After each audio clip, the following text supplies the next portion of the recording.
podem apagar el canal. Jo us presentaré la meva companya d'aula, la Rosa Robinson. És guia Montessori de fa ja gairebé 8 anys, que treballem conjuntament a l'aula, una aula de 9 a 12, però també treballa des d'una aula de 6 a 9. Per tant, està tota la primària. I avui us presentarà aquesta transició que es va fer a la nostra escola, des d'una escola que l'anglès es feia com una activitat extra, o com l'hem integrat dins de la pròpia aula. Melissa. Okay, so I'm going to do my presentation in English. Okay, and I just want to say, first of all, I'm really humbled to be here because I'm not a trainer. I don't have a PhD. I've never written a book, so I'm just a teacher. But I am happy here to talk to you about how exciting it is to have a multilingual environment in our school, and the reflection of how this transition from being a traditional teacher to a Montessori teacher has really affected the way that I teach, and also the work that we get from the students, the collaboration that we work in the classroom. So I just want to talk to you a little bit about that and just share those experiences. When I started working in the school, it was 2007. In 2005, Danny and all of his colleagues had just finished the Montessori course, so they were already working in the classroom 15 days in Catalan, 15 days in Spanish, 15 days in Catalan, 15 days in Spanish. We also had English teachers who were working, but we were working in a traditional way. We had a textbook, we prepared them for exams. And what we did when we walked into the classroom was not Montessori at all. The German teachers did the same. We have our music teachers who were also teaching violin, 15 days in Spanish, 15 days in Catalan, but it wasn't a Montessori environment unless the guide was there, okay? And so Monse Julia, our boss, got this great idea that the English teachers could start using Montessori materials in language. So we said, well, okay, we don't have the training, but we'll try. And it was still, it didn't really work that well because you can't have 30 people going to the same shelf to get materials for working. And so when we opened the training center, when Dr. Kay Baker came, and Anna let the English teachers who wanted to, she let us take the course and do the AMI training. And then, so what happened was I remember sitting there listening to Dr. Baker, and I was thinking, okay, what am I going to get from this course that's going to help me teach English better?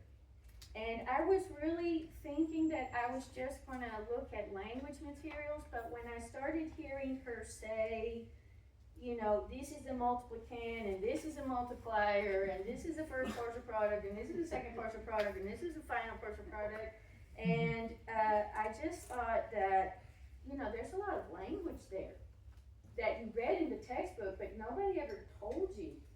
And then she would start saying something like the distributive law, like first you multiply the first term and the first sum by the first term and the second sum, and this is the second sum, and here's the first term here and the second. And I thought, those words are really sticking with me. So maybe I can do that with my students. Or when she would tell us a story, I thought, well, I don't think they're going to be able to follow that. But then when I tried it, they did.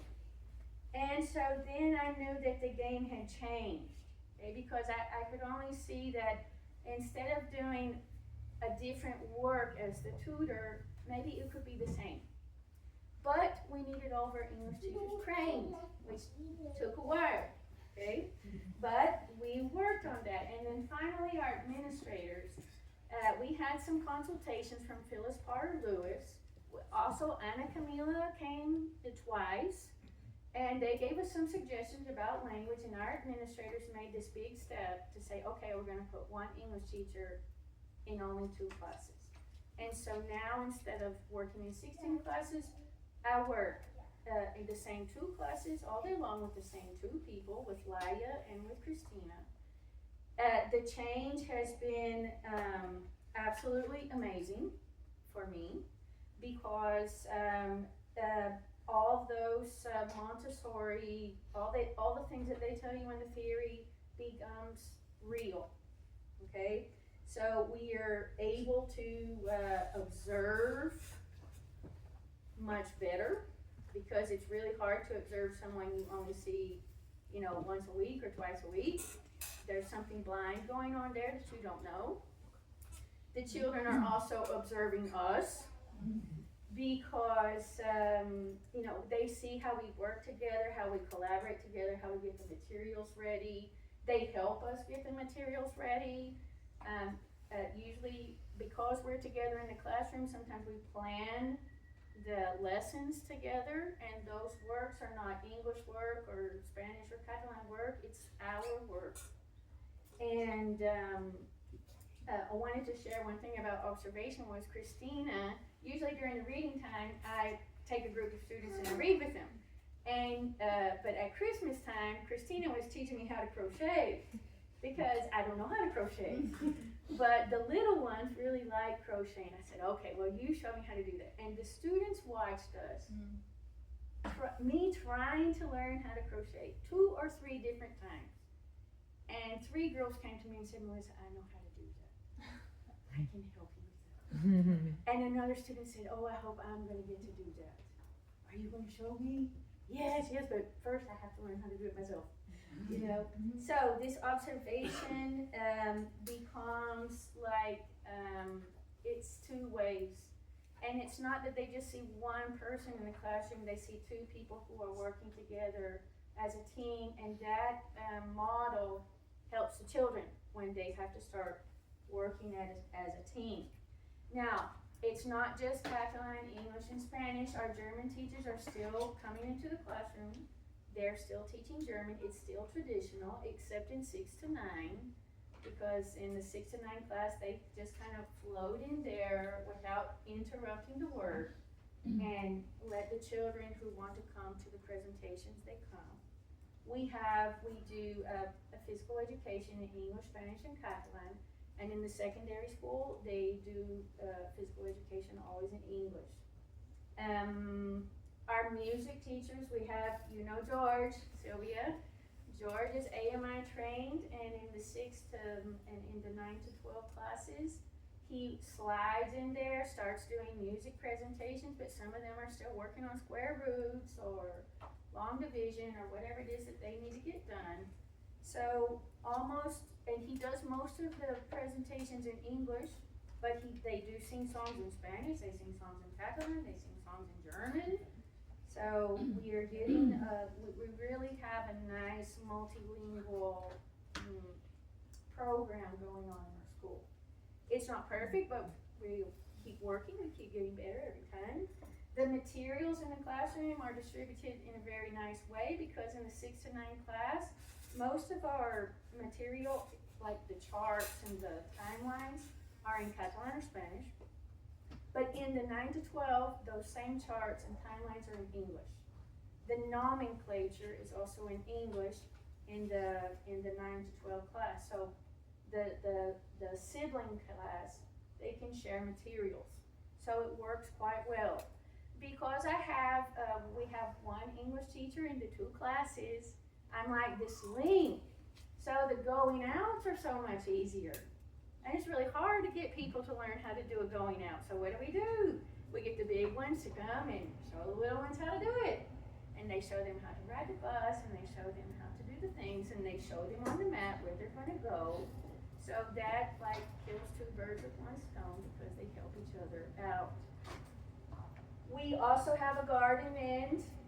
That's a big, huge project that we've been working on. The 2 classes work together. The big ones go down there with the little ones, and they help them take care of the animals and the farms and the eggs. And because there's 2 of us in the classroom, or I'm in one classroom or I'm in the other, I have a lot of time to go down there with a small group and not a big herd of kids. And we can take care of our garden, watch things grow, do some economics there. So that's another thing that has gotten much better. Okay.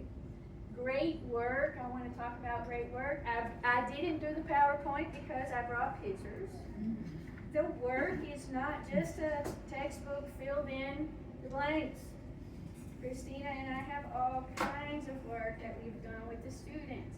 We don't need other material. We just use the same material, the Montessori material. We don't need anything on the shelf, and we adapt that material to what they do. If they're working with the question and answer game and they're in the 2nd grade, maybe they want to write sentences about what bears eat and what tigers eat, or how they move.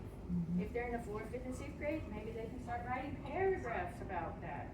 We don't need extra material. We use it. And one of the things, well, Christina's going to pass out the pictures that we have here if you're interested in seeing some of the words.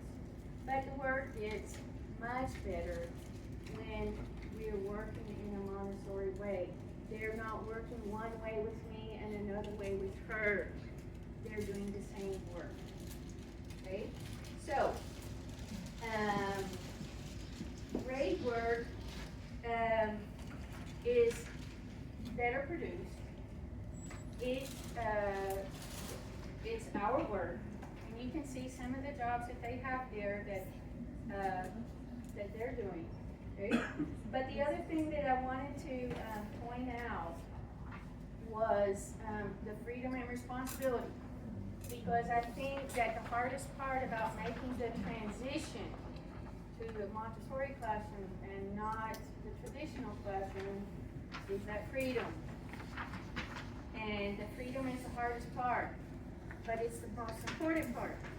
And I just wanted to remind you something about this freedom and responsibility from one of the jobs that I did for Dr. Baker. We need to remind ourselves that when children are free, they have the freedom to defy rules and traditions. They're free to do wrong, but they also have the opportunity to make a mistake and to correct a mistake. If the child is free to work alongside his peers, it could be a classmate who helps correct his behavior. It could be that the child feels a moral obligation to be a natural example to a child who's younger than himself. A child who is able to have a say within his classroom and is able to express his thoughts and his opinions with his classmates is able to carry these expectations with him into adulthood. His ideas are valued. His behavior contributes to the well-being of others. His limitations are determined by the group, and following these limitations help the child gain responsibility. The group should be encouraged to set rules and consequences in order to learn to become active citizens. It's only through freedom that children are able to discover and self-monitor themselves and those around them. He begins to feel a sense of harmony. The child who regularly participates in free activities develops his inner self until he has reached a period of harmony. And Dr. Montessori says that a child who develops harmony and love will continue to work in order to find solutions to the problems facing the world. In education and peace, Dr. Montessori's idea of freedom gives a hope for a promising future. And this is my favorite quote. This is what we're all looking for. For a better man, war would not be a problem. It would simply be a barbarous practice diametrically opposed to life, an absurdity completely beyond the comprehension of the new man. It is up to man to choose his fate, and the day that his weapons fall from his hand will mark the beginning of a radiant future for mankind. So, this transition from traditional to Montessori has been life-changing for me, and it's wonderful for our students because they're going to be the ones who are going to, be the ones taking care of us.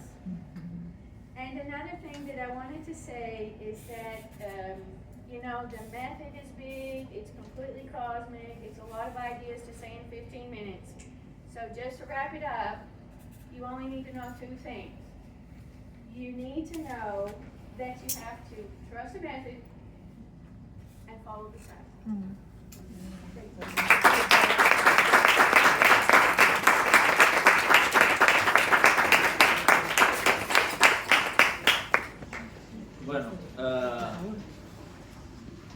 Molt bé, felicitats per les ponències, també encantat i és un bon començament. Només us col·loco de què farem ara, Ara ens mourem d'aquí, perquè ara d'aquí una estona, ara de seguida vindran elles i dirigiran el que seran els tallers. Ens anirem a les aules i també el col·loqui final que el dirigiran aquestes, Joan i la Rosa. Allà ens quedarem a dalt, per tant, en principi, si voleu deixar alguna cosa aquí, ho podeu deixar, però després... Tornarem aquí pel col·loqui. No, el col·loqui ho farem a dalt, Per tant, ho farem tot. Jo crec que els ho podríem emportar tot a dalt, perquè ens direm una... No, encara no us moveu, Bueno, sí, no marxeu, vull dir. És que acabo de dir, direm a dalt i veig que s'aixeca i dic, ja està. No, i l'únic que us volia dir és que ara vosaltres organitzeu els dos grups i tot, i abans no anem a dalt, farem una cosa, una foto. Jo crec la taula d'aquí. La taula ens posarem tots aquí, la foto del primer event, del primer congrés, Primera tarda. primera tarda. Per tant, en Joan i la Rosa organitzeu i expliqueu el que fareu. Fem la foto primer si vols. Sí. No, perquè s'hauran de seure i tornar a sentar. Ah, S'hauran vale. d'aixecar i tornar a sentar. No, perquè després una vegada, clar, si tu ja fas els dos grups, ja saben on anar, foto i cadascú. Se ha ido al igual al ambiente, ¿no? No, deu haver anat a la lavabo. Una cosa, per un tema simplement de sostenibilitat. Havíem pensat cada dia recuperar-los i els que seieu el dijous tornar-vos a la dona. Però aquelles persones que sou extremadament curoses i demà ho guardareu, no ho guardareu, no canviareu de bols o de xates, us el podeu quedar fins al dia que fins dissabte. Però, sisplau, els que tingueu aquesta característica, que l'hagin Et faràs quedar malament. La tendència humana... Si veiem algú així... La tendència humana tots la teníem d'entrada, però alguns l'hem perdut. Llavors el tornen a la cistelleta després al marxar i demà el tornem a donar. Sí, serem honestos i espereu.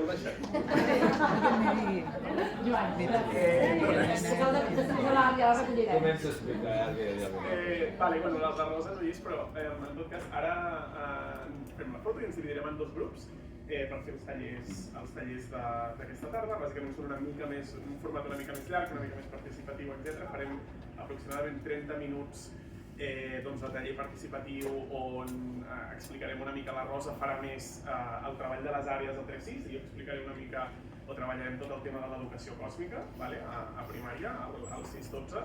Aleshores, distribuïu-vos segons el vostre interès o amb la Rosa, les persones que vulgueu treballar una mica més o parlar una mica més del 3-6 o sigueu més curioses del 3-6, igual no vol dir, que ho parlàvem l'altre dia amb en Nani, que escolta, si sou mestres del 6-12 i us ve molt de gust sentir la Rosa, que té una experiència meravellosa a l'educació pública, fent Montessori a la pública, al 3-6, profe de mogollon d'anys, aneu amb ella, que serà molt bé, i al revés també, o si sou de 6-12 i voleu venir a parlar d'educació còsmica, doncs veniu amb mi també, que estarem encantats. L'únic que hauríem de mirar que siguin dos grups, podríem aixecar la mà, aviam quin número surt. Bueno, fem més o menys meitat i meitat, que no quedin allò, no? I ja està. No sé si No, això però vol dir és que amb bo. el que acabes de dir que aixequin la mà els que se senten cridats en el 3-6 i mirem si queda molt desproporcionat. Això, 3-6?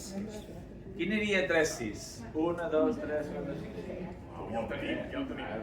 Sí? Doncs cadascú que vagi... Hi haurà més gent a veure si és 12, aixequeu la mà. 6-12? Sí, no, més o menys. No, pero bueno. Som uns cracs. Mira, Res. Bueno, si voleu fem la foto ara, no? Sí, Vale? foto. I ens arriba la Rosa. Però la Rosa que surti la foto, no? Sí, però... Bueno, pero escúchame, ¿no? A ver, Sí. ¿no?